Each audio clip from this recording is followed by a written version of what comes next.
The desert sun sat high over the compound, turning the air above the rooftops into a thin, wavering haze. 2,000 meters out, hidden behind a low ridge of broken rock, a small team of soldiers lay flat on their stomachs, watching the world shimmer through their scopes. Every second felt heavier than the last. Somewhere inside that compound, a woman's life was hanging by a thread, and everyone on the ridge knew it. Staff Sergeant Elena Vasquez had joined the Joint Task Force 4 months earlier. She was the only woman on a team made up entirely of experienced Navy SEALs, men who had spent years training together, trusting each other with their lives long before she arrived. At first, they were polite but distant, unsure what to make of her. She did not try to prove herself with words. She let her actions speak instead. By her third mission, when she corrected for a crosswind that none of the seasoned snipers had noticed, and placed a single round through a gap barely wider than a letterbox, the silence around her changed. It was no longer the silence of doubt. It was the silence of respect. Her spotter, Petty Officer Danny Reyes, had learned quickly not to question her instincts. He had seen her calm herself before a shot, the way other people calmed themselves before sleep, slow and steady, as if the chaos of the world outside simply stopped existing for her. Today, lying beside her on the hard ground, he could feel the tension radiating from the rest of the team. This mission was different. This time, there was a hostage. The voice of the mission commander crackled through their earpieces, tight with urgency. "We have eyes on the target. Female civilian, restrained, southeast room of the compound. Hostile has a weapon to her head. We need a solution in the next 90 seconds, or this goes loud." Master Chief Ray Doss, the team's most experienced sniper, had the best angle of anyone on the ridge. He steadied his breathing, adjusted his scope and lined up his shot. Then he let out a slow breath and swore quietly under it. "No shot," he said. "The old glass in that window is bending the light. My reticle is off by half a degree. I can't guarantee I won't hit her instead of him." The seconds kept ticking. 90 seconds sounds like a long time until you are the one counting them down, while a stranger's life depends on what happens next. The commander's voice returned, sharper this time. "Someone give me a solution. Anyone." Lying just a few feet from Doss, Elena had already noticed something the others had missed. She had seen the same distortion in the glass that Doss had, the way old, warped windows can twist and lie to a sniper's eye, making a straight shot curve just enough to miss. But her eyes had also caught something else entirely, something small enough that most people would never have noticed it at all. Near the bottom corner of the window, a hairline crack ran through the old glass, and where two pieces met, there was a narrow gap. It was barely 6 inches wide, but it was clean, true, untouched by the warping of old glass. "I have a shot," she said quietly, her voice steady, despite the pressure building around her. Doss turned his head slightly, just enough to glance at her. "That gap is the size of a coin from this distance." "I know," she said simply. The commander's voice cut through the radio again, firm and final. "Negative, stand back. We wait for a cleaner angle." But there was no cleaner angle coming. Through his spotting scope, Reyes watched the hostage's captor tighten his grip, his arm pressing harder against her throat. Time was running out in a way that numbers on a stopwatch could never fully capture. "We don't have time for a cleaner angle," Reyes said, his voice low but urgent. Elena did not argue. She did not ask permission a second time. Years of training, competition, and quiet discipline had taught her that hesitation could cost more than any single mistake. She made small adjustments to her rifle, accounting for the wind sweeping across the valley, the thickness of the air, the slight rise in the ground between her position and the target. She calculated, almost without thinking, the fraction of a second it would take for her bullet to cross 2 kilometers of trembling desert air. Then she let her breathing slow, drawing it down to that quiet, still point between one heartbeat and the next, the place where the world seems to hold its breath along with the shooter. Through her scope, the compound looked impossibly small, framed by glass and shadow. The gap in the window was barely visible, a sliver of clear air surrounded by warped glass on every side. The target existed for less than a second at a time, moving in and out of her narrow line of sight as he shifted his weight, his eyes darting toward the ridge where he must have sensed, somehow, that danger was closing in. She fired. The round passed through the narrow gap as cleanly as if the glass around it did not exist at all. Doss, watching through his own scope, saw the hostile crumple instantly. Reyes was already speaking into his radio before the echo of the shot had finished rolling across the valley floor. Target down. Hostage secure. Repeat, hostage is secure. For a moment, nobody on the ridge said a word. The silence stretched out, heavy and disbelieving, until the commander's voice returned through the radio, quieter now, almost hesitant. Confirm shooter. Doss keyed his radio without taking his eyes off Elena, who was already beginning to break down her position, with the same calm efficiency she brought to everything else. Confirmed, he said. It wasn't one of ours. It was hers. Later, back at the staging area, the sun beginning its slow slide toward the horizon, Doss found Elena sitting in the shade of a supply truck, carefully cleaning her rifle. Her hands moved with practiced ease, the same steady rhythm she had shown on the ridge only hours before. You disobeyed a direct order, he said, though there was no anger in his voice, only a kind of tired curiosity. Elena did not look up from her work. I obeyed the mission, she said. Doss almost smiled, though he tried to hide it. Where did you learn to thread a gap like that?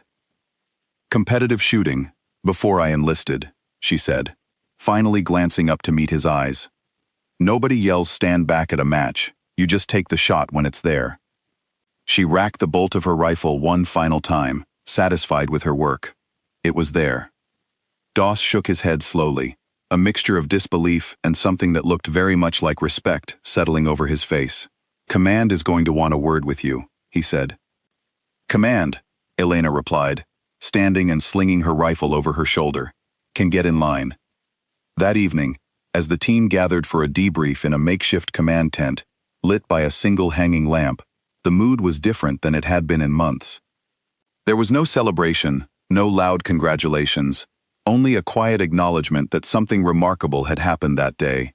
The commander, a weathered man named Colonel Whitfield, who had led dozens of missions over the years, stood at the front of the tent studying the after-action report before finally looking up at the assembled team. I gave an order to stand back, he said slowly, his eyes moving across the room until they settled on Elena. You didn't follow it. The tent grew quiet. Every soldier present understood the weight of what he was saying. Orders existed for a reason. Discipline held teams together in moments when chaos threatened to tear them apart.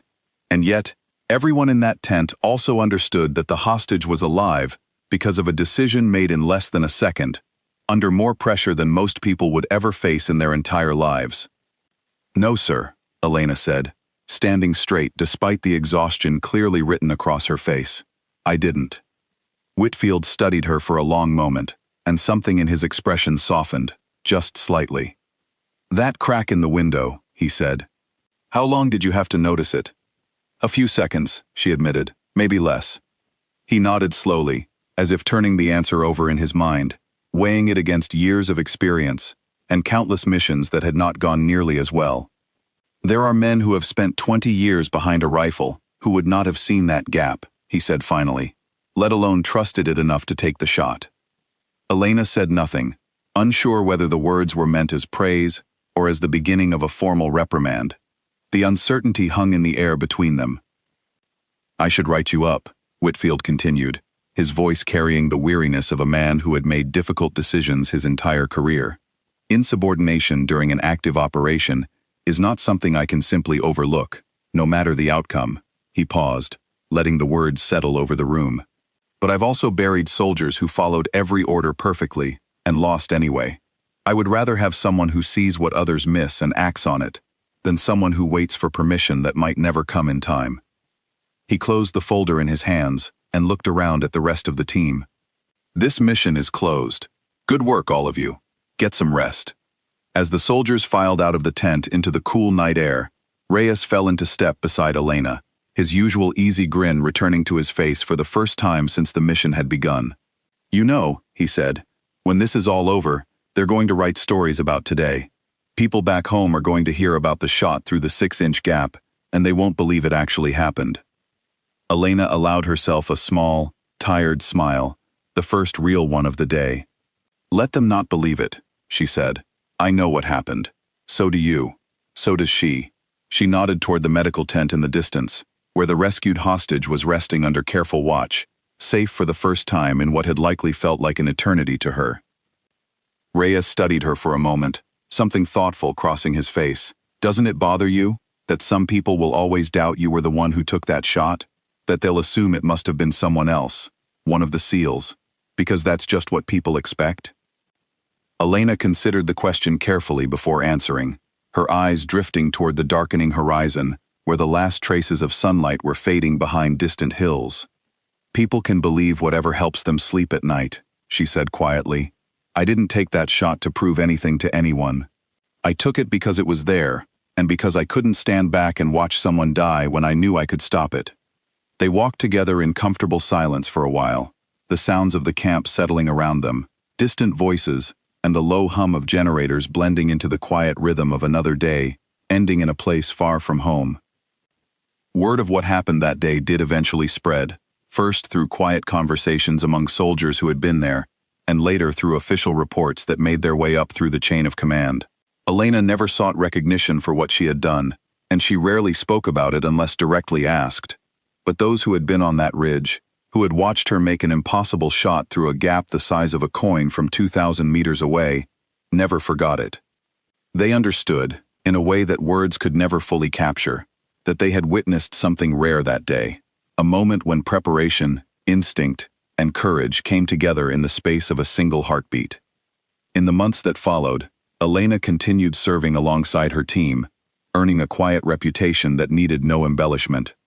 She trained new recruits with the same patience and clarity she brought to everything else, teaching them that discipline mattered, that following orders mattered, but that sometimes the most important skill a soldier could develop was the ability to see clearly in moments when everyone else's vision blurred under pressure.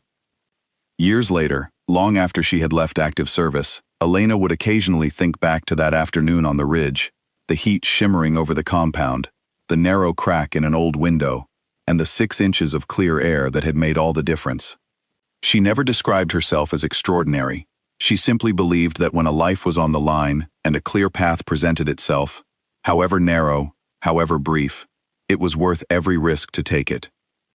And somewhere, in a quiet corner of the world, a woman who had once stood terrified with a weapon pressed against her throat, carried on with her life, grateful every single day for a stranger's steady hands and unshakable resolve, a debt she would never be able to fully repay, but one she would never forget either.